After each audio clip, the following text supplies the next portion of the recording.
Students, welcome to our group of schools. I am Gaurav Sharma, your computer teacher. Today we are going to discuss about the topic attributes of body elements. हमने आपको body tag के बारे में बताया था, तो उससे related आज हम उसके एट्रीब्यूट्स के बारे में डिस्कस करेंगे।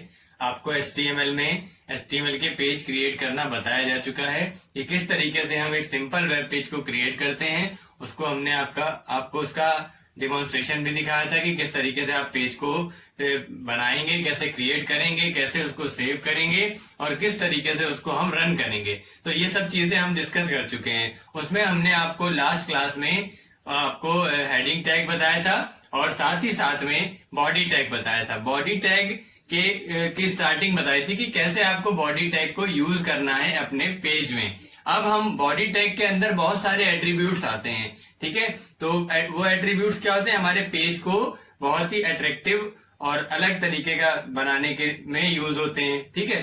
तो अब उनमें से कुछ टैग्स के बारे में आज हम डिस्कस करेंगे जो कि बॉडी एलिमेंट के अंदर आते हैं। फिर उसके जो बचे हुए टैग्स होंगे उसको नेक्स्ट अपनी क्लास में डिस्कस करेंगे। तो सबसे पहले हम देखेंगे कि बॉडी टैग के अंदर कौन सा ऐसा एट्रीब्यूट है जो आता है और उसको किस तरीके से अपने पेज में यूज करना है, उसके बारे में देखते हैं। देखिए, हम सबसे पहले आपको बता रहे हैं कि यहाँ पर बैकग्राउंड कलर एट्रीब्यूट लिखा हुआ है, ठीक है। बैकग्राउंड कलर एट्रीब्यूट का मतलब क्या है, हमारा बॉडी एलिमेंट जो है उसके अंदर ये एट्रीब्यूट यूज होता है, ठीक है। कहने का मतलब क्या कि जब भी हम बैकग्राउंड कलर अगर लगाना चाहते हैं अपने पेज में तो हमको पहले बॉडी एलिमेंट को तो लिखना ही पड़ेगा, बॉडी टैग आपको लगाना ही पड़ेगा, उसके बाद ही आप बैकग्राउंड एट्रीब्यूट को यूज करेंगे, ठीक है। तो आप देखिए किस तरीके से उसको यहाँ पर हमने उसका एक सिंटेक्स लिखा हुआ है। अब इसका फिर प्रोग्राम भी डिस्कस करेंगे कि कैसे इसको प्रोग्राम में लिखते हैं, ठीक है। तो पहले हम इसके सिंटेक्स के थ्रू आपको बता रहे हैं कि कैसे आपको इसका प्रोग्राम में सिंटेक्स लिखा जाएगा बॉडी कलर का, बॉडी के बैकग्राउंड कलर का, ठीक है। देखिए क्या लिखेंगे, हमने आपको बताया कि बॉडी लिखना कंपलसरी रहेगा। तो इस तरीके से हमने ये टैग बनाया, यहाँ लिखा बॉडी एलिमेंट, यहाँ बॉडी लिखा। फिर हमने बैकग्राउंड कलर के लिए हम लिखेंगे बीजी कलर, बीजी कलर मतलब बीजी मीन्स बैकग्राउंड और कलर तो कलर हो गया। कलर की स्पेलिंग COLOR, हमारे कंप्यूटर में COLOR, वैसे COLOUR हम लोग पढ़ते हैं, लेकिन जो हमारा कंप्यूटर सिस्टम है उसमें बाय डिफॉल्ट होती है COLOR, ठीक है। तो आपको यही याद रखनी है। बीजी कलर लिखा इक्वल ग्रीन, ठीक है। यहाँ पर हम जो भी कलर लिख देंगे तो वो कलर वहां पर हमारे बॉडी में मीन्स हमारे पेज के बैकग्राउंड में वो कलर पूरे पेज में होकर के आ जाएगा, ठीक। अब इसके बाद में हमने यहाँ पर, क्योंकि ये आपका कंटेनर एलिमेंट है, इसमें स्टार्टिंग और एंडिंग टैग दोनों होंगे बॉडी टैग में, इसलिए यहाँ पर हमने बॉडी एलिमेंट को यहाँ पर क्लोज कर दिया। देखिए ये क्लोज का साइन लगा करके बॉडी टैग यहाँ पे क्लोज हो गया, ठीक है। तो इस तरीके से हम लोग बॉडी बीजी कलर के लिए बॉडी एलिमेंट के साथ में ये बीजी कलर का सिंटेक्स इस तरीके से हम अपने प्रोग्राम में लिखेंगे, ठीक है। तो अब हम देखेंगे कि इसको प्रोग्राम में कहां पर और किस जगह एडजस्ट करना है, कहां पर इसको हमें लिखना है ताकि हमारे पेज में ये कलर बैकग्राउंड में आ जाए, ठीक है। तो चलिए देखते हैं स्टूडेंट्स, यहाँ पर हमने देखिए कोड लिखा हुआ है जिसमें कि आपको बीजी कलर लगाने के लिए, बैकग्राउंड कलर लगाने के लिए आपको कोड मिलेगा इस पूरे प्रोग्राम में, ठीक है। तो देखिए किस तरीके से हमने यहाँ पर ये कोडिंग करी है उसके बारे में डिस्कस करेंगे। यहाँ पर सबसे पहले ऐसा नहीं है कि हमको, देखिए मान लीजिए हमको एक HTML का पेज बनाना है, अब उसमें हमको सिर्फ बॉडी का बैकग्राउंड कलर लगाना है, हमने सीधे सीधे बॉडी बैकग्राउंड लिख दिया, बीजी कलर लिख दिया, हो गया, ऐसे नहीं, ठीक है। उसके साथ में हमको कुछ टैग्स जो हैं उनको यूज करेंगे और कुछ मैंडेटरी भी है और कुछ आपके ऑप्शनल भी हैं, तो उनको आप यूज कर सकते हैं, नहीं चाहे तो नहीं यूज करेंगे। खाली पेज तो कोई क्रिएट करेगा नहीं कि आपने एक वेबसाइट बना रहे हैं इंटरनेट पे और एक पेज बनाया और उसमें केवल बैकग्राउंड कलर लगा के रख दिया, उसका कोई यूज भी नहीं है, ठीक है। तो कुछ ना कुछ पर्पज से आप बना रहे होंगे, तो उस पर्पज से रिलेटेड जो भी टर्म्स होंगे वो भी आप उसमें ऐड करेंगे। तो वो ऐड करने के साथ साथ कहां पर आपको आपका पर्टिकुलर टैग ऐड करना है उसके बारे में आपको जानकारी होना बहुत जरूरी है। जैसे कि मान लीजिए यहाँ पर हमने title tag, head tag, HTML ये सारे टैग्स लिखे हैं, अब बैकग्राउंड वाला टैग कहाँ यूज करना है वो हमें पता होना चाहिए, तभी वो सही तरीके से सही जगह पे लिखा जाएगा। ठीक है, ऊपर नीचे लिखने में गड़बड़ हो सकती है। ठीक, तो देखिए सबसे पहले यहाँ पर इसीलिए एक सीक्वेंस पे मैंने आपको दिखाया है। यहाँ पर HTML, सबसे पहले मैंने HTML टैग लिखा हुआ है, उसके बाद जिससे पता चल रहा है कि हमारा HTML का प्रोग्राम है। उसके बाद में हेड टैग लिखा हुआ है। अब HTML देखिए यहाँ क्यों लिखा है, वैसे तो हम इसको सेव करेंगे .html से तो भी पता चल जाएगा HTML का प्रोग्राम है, लेकिन जब हम लोग प्रोग्राम टाइप कर रहे हैं, नोटपैड में हम लोग कोडिंग कर रहे हैं या किसी और टेक्स्ट एडिटर पे कोडिंग कर रहे हैं, तो अलग अलग प्रोग्रामिंग लैंग्वेजेस की कोडिंग उनमें हो सकती है। तो जानकारी इससे कंफर्म भी हो जाएगा कि हमारा ये प्रोग्राम HTML का है। ठीक है, तो देखिए सबसे पहले HTML टैग लगाया, उसके बाद में हमने हेड टैग लिखा हुआ है। हेड मतलब हेडिंग टैग होता है, अगर कोई हेडिंग देनी है तो हम यहाँ पर दे सकते हैं। ठीक, इसको हमने खाली रखा है। फिर हमने यहाँ पर टाइटल में लिखा हुआ RS ग्रुप ऑफ स्कूल।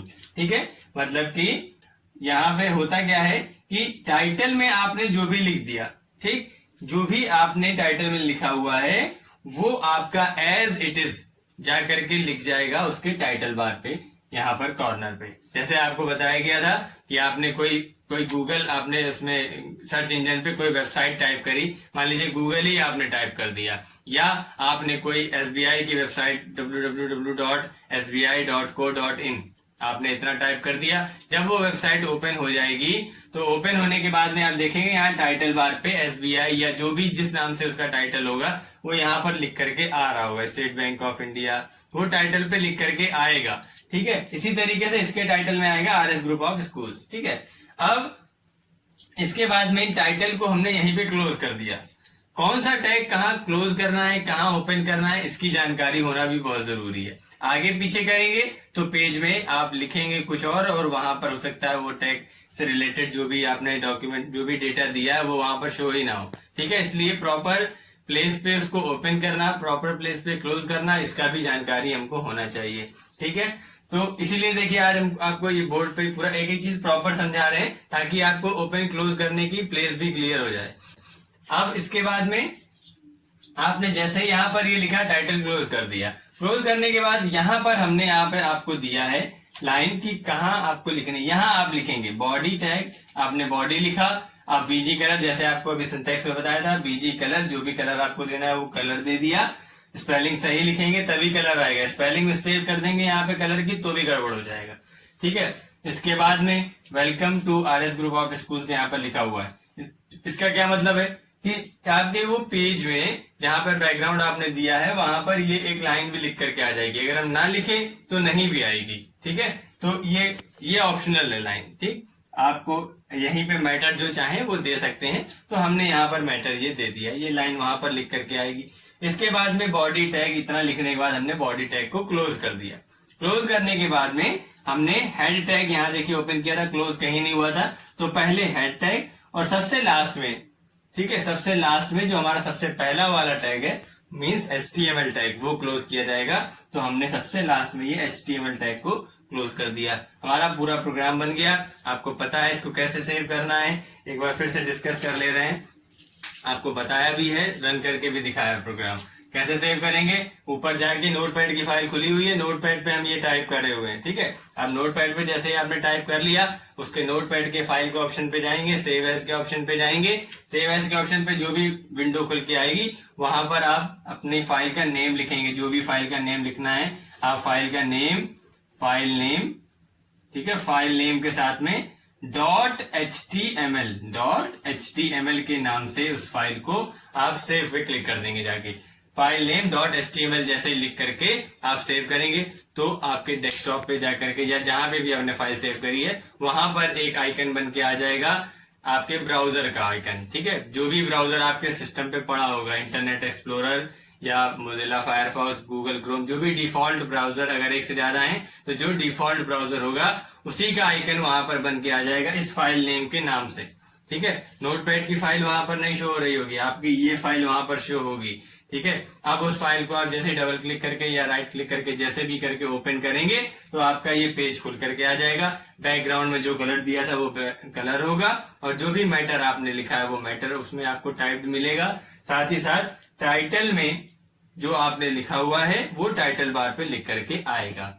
इसके अलावा जो नेक्स्ट एट्रीब्यूट है इसका, उसको डिस्कस करते हैं, तो फिर उसको भी समझिएगा।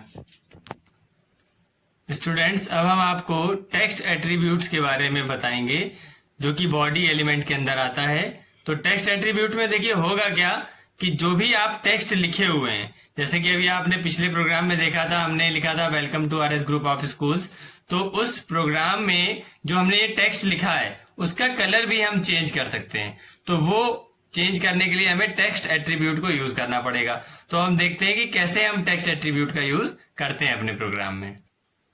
स्टूडेंट्स देखिए, यहाँ पर हमने जो प्रोग्राम लिखा हुआ है, तो उस प्रोग्राम में आपको अभी तक हमने बॉडी में बीजी कलर को यूज करना बताया था। अब हम लोग टेक्स्ट को भी यूज करना, टेक्स्ट का जो भी आपका एट्रीब्यूट है, टेक्स्ट एट्रीब्यूट को भी यूज करना यहाँ पर देखेंगे। तो देखिए, वही प्रोग्राम हमने आपको बनाया है, उसी प्रोग्राम में ही हमने एडिट किया है ताकि आपको कुछ कंफ्यूजन भी ना हो कि कैसे हम उसको ऐड कर सकते हैं, कि टेक्स्ट के कलर को कैसे चेंज करेंगे। तो देखिए, HTML टैग, हेड टैग, फिर टाइटल टैग। टाइटल में जो हमने आरएस ग्रुप ऑफ स्कूल्स लिखा था वही लिखा हुआ है। उसके बाद में बॉडी टैग में आपने बीजी कलर लिखा, बीजी कलर में बैकग्राउंड का कलर दिया है। इसी के अंदर ही हम लोग टेक्स्ट का कलर दे देंगे। टेक्स्ट मतलब क्या कि जो हमने आगे कोई टेक्स्ट अगर लिखना चाहते हैं तो उसका कलर कैसा होना चाहिए। मान लीजिए कि हमने ब्लैक कलर दे दिया, ठीक है, आपको किसमें, बैकग्राउंड में, आपके पेज का जो बैकग्राउंड है आपको ब्लैक देना है, और आपने टेक्स्ट लिखना शुरू कर दिया। अब जो टेक्स्ट आ रहे थे वो ऑलरेडी ब्लैक थे, तो आपका लिखा हुआ टेक्स्ट वहां पर दिखेगा ही नहीं, ठीक है। तो उसके लिए आपको फिर वहां पर कलर चेंज करना पड़ेगा। तो अगर आप कोई भी बैकग्राउंड नहीं दे रहे हैं तो टेक्स्ट का कलर आप अपने ऑप्शनल है, आप अपने जरूरत के हिसाब से दे सकते हैं। लेकिन अगर आप पेज में बैकग्राउंड का कलर दे रहे हैं तब आपको टेक्स्ट का कलर भी देना कंपलसरी हो जाता है। क्यों हो जाता है? क्योंकि जरूरी नहीं है कि जो आप टेक्स्ट दे रहे हैं, मान लीजिए ब्लैक आपका डिफॉल्ट कलर उसमें लगा हुआ है और आप जो भी कलर बैकग्राउंड में दे रहे हैं तो ब्लैक उस पर सूट कर रहा है या विजिबल है या नहीं, तो उसके लिए फिर आपको ये लिखना जरूरी हो जाता है। तो उसको कैसे लिखना है वो आपको जानकारी होना चाहिए। तो हमने बीजी कलर में यहाँ पर कलर दिया है एक, और उसके बाद में टेक्स्ट का कलर दे दिया येलो। बीजी कलर हमने ऑरेंज दिया, टेक्स्ट दे दिया येलो, ऑरेंज में येलो दिखेगा, ठीक है। तो इसके बाद में अब आपने कलर दे दिए, अब हम यहाँ पर टेक्स्ट देखिए, हमने यहाँ पर टेक्स्ट वही जो लिखा था वही लिखा हुआ है, welcome to RS group of schools. तो अब किसका कलर चेंज होगा? जो ये टेक्स्ट हमने यहाँ पर लिखा है इसका कलर हमारा चेंज होकर के उस पेज में आएगा।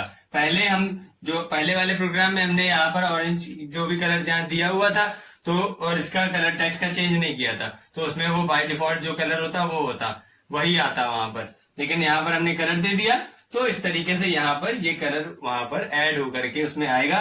तो आपके पेज में ये देखने में अट्रैक्टिव, सुंदर भी लगेगा और सुंदर के साथ में आपका विजिबल भी होगा सही तरीके से।